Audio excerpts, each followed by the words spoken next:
Bonjour à tous et bienvenue.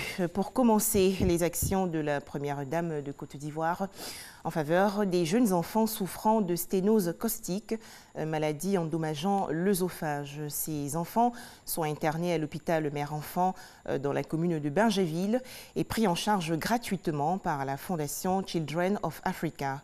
La Première Dame Dominique Ouattara s'est donc rendue le 14 mars dernier dans cet institut. Il s'agissait surtout de féliciter le personnel médical et suivre même en direct l'intervention chirurgicale d'un petit malade.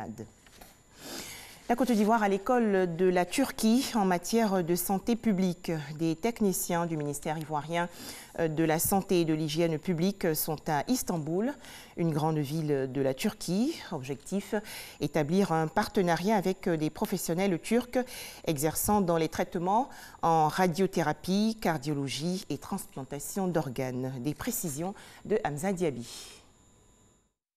La transplantation d'organes, bientôt une réalité en Côte d'Ivoire. C'est en tout cas un vœu cher au ministre de la Santé et de l'Hygiène publique qui a dépêché une équipe de techniciens en Turquie pour s'enquérir de l'expertise du groupe hospitalier Acibadem, une partie de la deuxième plus grande chaîne de soins de santé au monde.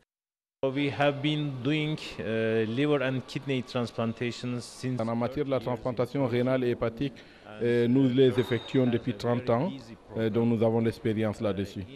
Qui c'est au-delà des 85% des greffes donc, qui ont été faites, donc que ce soit des greffes rénales ou hépatiques, ça provient donc des donneurs vivants.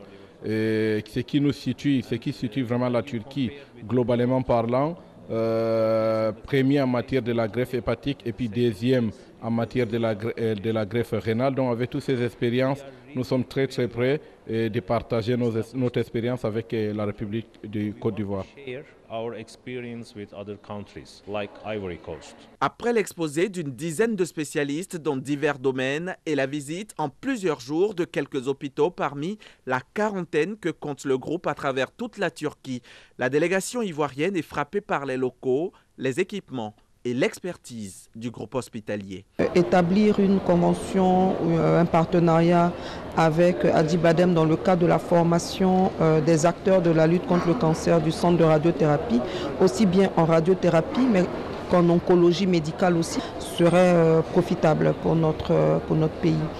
C'est vrai qu'aujourd'hui, avec l'avènement de la radiothérapie, beaucoup de patients pour lesquels il y avait nécessité d'une évacuation pour la radiothérapie dans un passé récent n'ont plus besoin d'être évacués parce que peuvent être traités en Côte d'Ivoire. Mais dans le cas de l'extension des plateaux techniques, oui, là encore, un partenariat peut être envisagé avec Acibadem en raison de leur expérience. Nous avons découvert qu'ils avaient de grandes réalisations en termes d'hôpitaux. Des hôpitaux, on va dire, futuristes. Depuis l'accueil jusqu'à la prestation des soins, la dispensation du médicament, nous avons découvert de grandes innovations. Et nous avons découvert également qu'ils étaient très aguerris dans le domaine de la technologie, puisqu'ils utilisent du matériel, des appareils qui sont de dernière génération. Nous avons beaucoup à gagner dans cette collaboration. En attendant l'arrivée en avril prochain du ministre à Kaawele à Istanbul pour la signature de la convention de partenariat, ces émissaires se sont attelés ce vendredi à identifier les secteurs qui pourraient être concernés dans le cadre de la collaboration.